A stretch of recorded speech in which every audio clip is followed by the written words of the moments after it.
Ditra. Politics, business, entertainment, here on Face to Face. Alright, good day, ladies and gentlemen. We are here again today on Face to Face podcast. And today we want to talk about Nigeria and her independence. On the show today are my humble self, Stephen Onwonlere. Steve Mazu, that's what some people call my Facebook name, of course. And we have our guests today, Best Man Yoruba Esquire and Dr. Stanley Ndwagibe. Ndwago, sorry, Dr. Stanley Ndwago. As far as Ndwago is there, whether Ibe or not, so it is still part of it. So, Best Man, you're welcome, sir. There's something significant about it. So it has to be Dr. Stanley Ndwago. And Best Man Yoruba, is my pleasure being on Face to Face. Good afternoon, viewers. My dear distinguished viewers, I am Dr. Stanley Ndwago. I welcome you to Face podcast. And we still have a co-host, Ugonna Onwasanya. Ugonna. My name is Onwasanya Ugonna. Good to have you, our viewers. Alright, today we want to talk about Nigeria and her independence. Of course, all of us knew that in the past few days, Nigeria celebrated her independence. And what caught our attention is how the independence was celebrated. And that's what we want to discuss here. All of us know that Nigeria got her independence on October 1st. And before now, that very day used to be properly celebrated across the nation. You will see a whole lot of fun fairs here and there, ranging from school children to top government officials.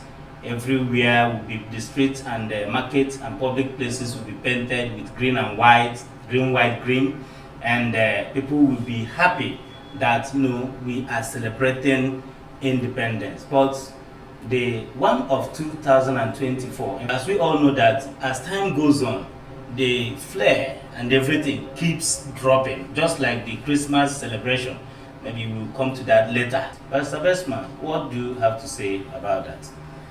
Well, I'll look at it from a very abstract angle. A child, a toddler, a new baby, when it's born, the joy of having a child, probably after some anticipation by the parents to have a child. So when a child is birthed, the celebration of the birth of the child resonates with the actualization of the dream of the parents to have a child.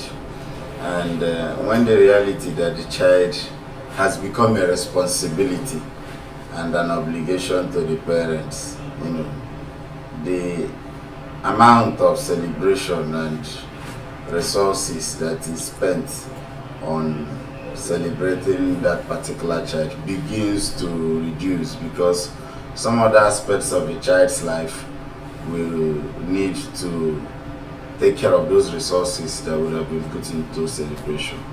So when you look at Nigeria as a child and the citizens as the parents of the country, and you see that when we were anticipating for our independence, we had a lot of things in our mind, and those expectations made us celebrate the first Independence Day, and the subsequent years we had expectations that some of these dreams will materialize.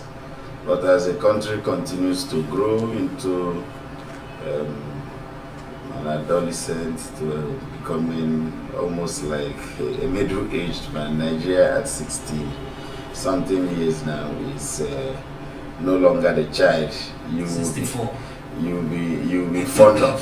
In our local parlance as Ngwa people of Abia State, you say Panta Honja Pamamri. So we have seen everything about Nigeria. Nothing is exciting to motivate the celebration again. And this is because a lot of the dreams of our founding fathers, of citizens of the country, of very patriotic leaders who have contributed towards the development of the country has not materialized, and Nigerians faced with a lot of economic challenges are no longer interested about the celebration. So we just count the years, and this is 64 years of Nigeria with so many unyielding challenges, so many problems that has defied solutions. We can only be hopeful that perhaps one day before we are no more, that our country will meet our dreams. But the current day Nigeria leaves much to be desired, but for the hope we have as citizens. As well. Okay, Dr. Stanley Ndwago, talking about the economic growth of Nigeria as it is seen today, that is drastically nosediving. What can you say about the economic growth of Nigeria today since independence, and in reference to the sister nations since 1960? Well, talking about celebration, so many of us are not even aware that Nigeria celebrated her 64th independence anniversary. The question is, does a hungry man celebrate? Does an angry man celebrate? Oh. Does a frustrated man celebrate? Does a man who is not sure of his security celebrate? When the president was making his Independence Day speech, some children who didn't eat the night prior to that time were still hungry. When the president was making his speech, some parents were worried and were not even sure of where their children's breakfast was going to come from. When the president was making the Independence Day speech, I am sure that some people were still in captivity in the hands of kidnappers. When the president was making his speech celebrating, in quotes, the independence, some villages were still under siege. So nothing calls for celebration. Some time ago there was a survey, I don't know the organization that conducted that survey, that said, that was about 20 years or 20 something years ago, that Nigerians were discovered to be the happiest people on earth. But today, I think we're the saddest people on earth, owing to our present economic, social, and security challenges. So nothing calls for celebration at this point. Now, in answer to your question about our economic progress, are we really progressing or are we retrogressing? That is the question. So many years ago, Nigeria, Brazil, and India were ranked to be emerging world economies, world powers, economic-wise. Nigeria, Brazil, and India. Where are we today? Where is India today? Where is Brazil today? Are we in any way, economic-wise, close to them? Are we in any way, technological-wise, close to them? My uncle, my mother's elder sister, traveled to the US in 1978. Even by 1982, my maternal grandmother or grandparents were sending money to him in the US. They were selling coconuts here and sending money to somebody in the US to help him pay his tuition fee in the university. So you can imagine the power of Naira that particular time. Where is Naira today? Where is dollar today? What was our GDP 30 years ago? What is our GDP today? What is the weight of the Nigerian currency compared to some other African countries? Today, we have become the poverty capital of the world. And you are talking about celebration. Today, we are no longer sure of our lives and property. You are talking about celebration. Today, we can no longer buy food. Millions of people go hungry every day, and you're expecting such people to celebrate. Today, political wise, you are not sure that your choice will be respected. You are talking about celebration. There is nothing, absolutely nothing to celebrate in Nigeria today. That is my own take. I may be wrong, but that is my own take. Oh my God. Let's Maneluga, please, can you highlight some of our challenges? What are the problems with Nigeria? What are our challenges as a people? Well, the challenge we face today in Nigeria is both leadership and followership problem, because our leaders emerged from us, and until we decide as citizens of this country to be selfless and committed towards the growth and development of our country, and eschew personal interest, above collective interest, we will continue to produce leaders who are skewed to parochialism, who will aspire to political offices to better the lot of their ethnic nationality, leaders who will pursue self-acquisition of wealth and amass it for their generations unborn.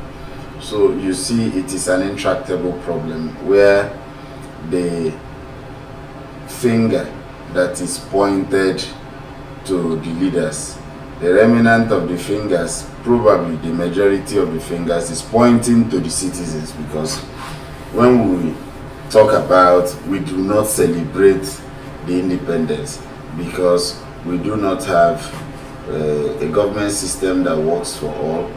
You talk about election rigging, you talk about manipulation of due process. Who manipulates due process? What is the expectation of citizens of Nigeria towards the leaders who are occupying public offices? You see our parents calling those of us that are politicians or public servants or civil servants. They tell you that there is one church ceremony in the village, there is one burial ceremony, there is one child education, there is one social responsibility or the other. Nobody talks about how much does a politician who is paid a certain amount of salary, how much does he earn in a month? And if you appropriate all these pressures from family members, members of community, the society at large, and our various religious institutions, that makes most of these overwhelming demands that pushes public servants and leaders in various constituencies across the country into putting their hands into public purse, thereby placing the problem of administering the scarce resources, which constitutes part of the problem that we face in the leadership question. Another challenge that you look at that affecting our country is perception.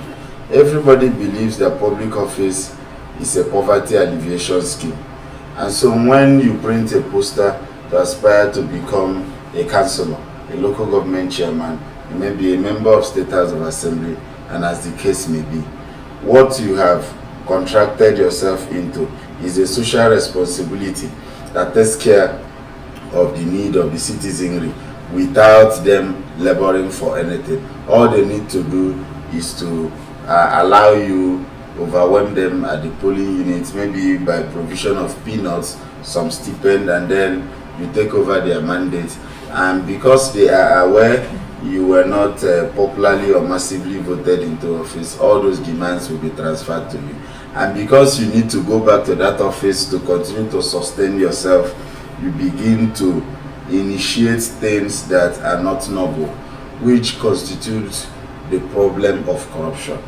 And because some members of the society now see that politicians have become privileged citizens of the country who wield wealth and power, others resort to social violence and say, okay, if they are the ones taking the money from there, we'll go and form a gang to kidnap people, we'll form a gang for armed robbery, we'll do all manner of social vices. And it continues in a web that everybody must take responsibility. So when you talk about the problem of Nigeria, it is neither an exclusive responsibility of the leaders to proffer solution or the citizenry. Everybody's hands must be on deck to make sure that we rescue our country from nosediving into the bad statistics that we have today. It is very regrettable that Nigeria of 60 years ago cannot be compared with Nigeria of today. And the problem is there is no social amenity. All our infrastructures are dilapidated. There's maladministration, there's corruption, high level of nepotism, there's mediocrity. People are ready to do anything to cut corners. There is no regard for the rule of law, no methodology for entrenchment of due process. Everybody in our country, or most people, are just in a haste, and everybody wants to take a shortcut, and there is no shortcut to heaven. So for us to move into where other nations who began with us in 1960 and those who we were leading have gone to, we need to reset this country and put it on a path of development. I support my brother here, but let me quickly add, because he came into that and left. There's a book I'm doing, the title is We Are All Guilty.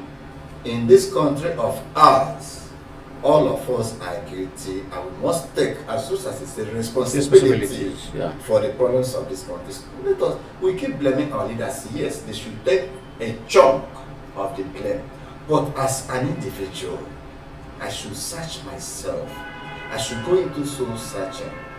Have I not been contributing to the problems of this country? Yes, I have. You have. You've been contributing. You ask me in what ways?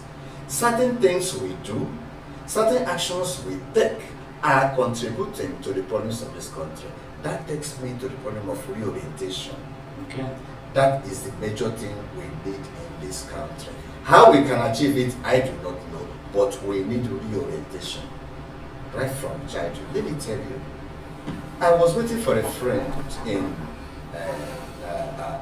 that should be in Tianhe, China. So I went to the side of the road and broke a branch of flower there. A child below 14 years ran to me here and told me, "Teacher, what you have done is wrong. We don't do it here in this country." But this is something I would do in Nigeria, it doesn't matter. Like cutting. So I will pull it and just go away, it doesn't matter. But I just tore out just a little, just to keep myself busy, you know. Yes. But the child came to me and told me that it was wrong. There are certain things you tell a Chinese to do that is against his country, he will tell you that is bad, we don't do it in this country. But can you find out such in a country like ours? That is why I have said that we are all guilty.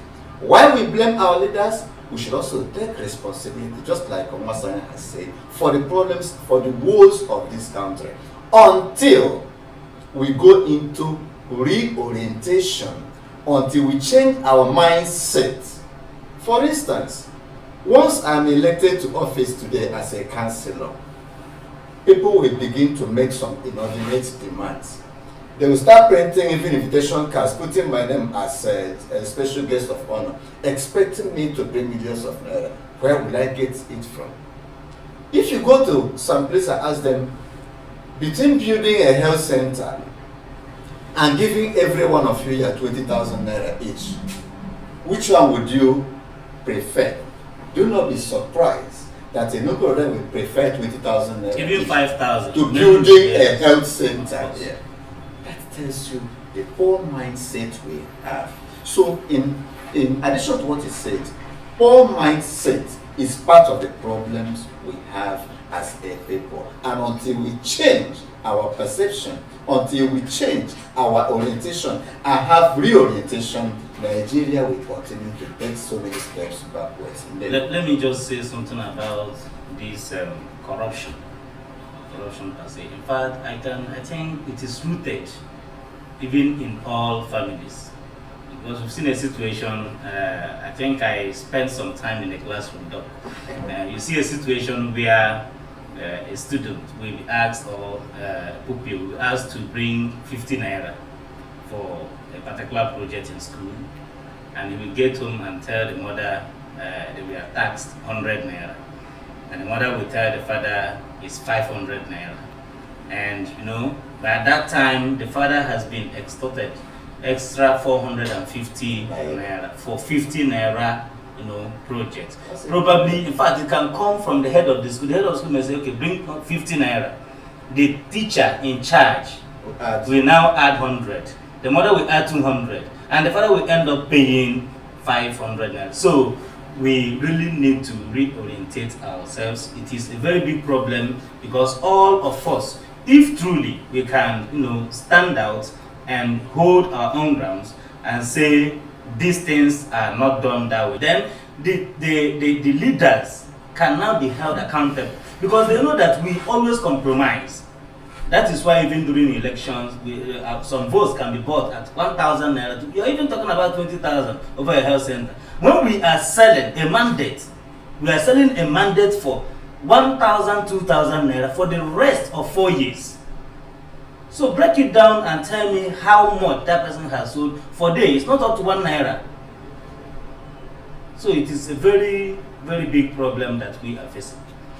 Okay, Doc, President Bola Ahmed Tinubu addressed the nation. Did you find any hope in his address to Nigerians? Well, as a responsible and as a patriotic Nigerian, I have still kept hope alive. I still believe that it is not yet over with us as a nation. The problem of Nigeria did not start with Tinubu. He inherited some and he has created some. But I believe that it is not yet over with us. According to him, he said we should either reform or we collapse. He said he is reforming. I want to give him the benefit of the doubt that he is reforming. I want to believe him that there will be light at the end of the tunnel. I want to believe that Nigeria will become a great nation. But whatever thing they want to do, they should do it fast. People are dying of hunger. Today, rice is 106,000 naira a bag. Minimum wage has not been paid is 70,000 naira. Insecurity everywhere. Let that reform come very fast. So in answer to your question, I'm still hopeful that Nigeria will come out of its present challenges. Okay. What do you think we can do to avert this economic situation or to address these challenges that we are facing today in Nigeria? If we can call a spade a spade, Steve said our problem is corruption. That is the greatest problem of this country. Our problem is corruption. Corruption at all levels of government, corruption at all branches of government. Corruption. If we can address corruption, I think we would have taken a giant leap into coming out of our present situation. Desmond, okay. How can you address the challenges of today? Well, we had hope that the last president of Nigeria, whose 3-point agenda were very concise solution to the problem of Nigeria, would have done the magic. But unfortunately, he has left the country for President Tinubu to continue. But to put all the problems into perspective, it's a problem of leadership, corruption. We need to fix our economy, and we need to deal with inequalities and insecurity. By the time we address these few urgent national problems, we will have solved the problem of Nigeria by 50%. The rest of the solution to the problem has to come with our concerted effort as citizens to be patriotic towards the survival of our nation. There are so many injustices and prejudice in Nigeria, and the political office have been seen as a position where a particular ethnic group takes turn to enrich themselves and banish or marginalize the remnants of the ethnic groups that are not in power. Until we produce leaders who are conscious of the fact that we are a nation and that everybody must be carried along to contribute their ideas to meaningful national development, we will continue to rigmarole and circumlocate without movement. Nigeria can be fixed, and the only people that can fix Nigeria are citizens of Nigeria. Nobody will fix our country for us. We cannot continue to run down our country. We must believe in Nigeria. There is no other place in the world that is our own. Running abroad to other climes that are developed, people have made sacrifices for those countries where our children and relatives are running into. And the more we continue to run away from our problems, the more the problem continues to stare us in the face. Because if you stay 30 years in the US or in the United Kingdom, whenever you come back to Nigeria, the problem of corruption, bad governance, insecurity, injustice, inequality, gender discrimination, the manipulation of the judiciary, and the privatization of the armed forces to serve the interest of the elite and a few privileged politicians will continue to stare us in the face. Let me take this opportunity to commend the ingenuity of the Honorable Minister for Works, who in a symposium tried to turn the construction of road and development of critical national infrastructure as an investment. For the very first time in this country, we are seeing a public servant who is seeing road construction from the perspective of adding value to national economy. And we believe that other appointees of government and critical stakeholders who are serving the country in public service sector can think out of the box to innovate ideas that will contribute to national growth and development. By doing so, we will make a headway as a country. Thank you very much. Let us remain hopeful. Let's keep hope alive. It is not yet over with a nation, but if we must move forward, we must become responsible and patriotic citizens. For no nation can develop without citizens who are responsible, responsive, and patriotic. That's my potential. Thank you, Dr. Stanley Ndwago and Barrister Besman Eroba, for being our guest today. Thank you. Thank you, sir. Thank you. Thank you so much.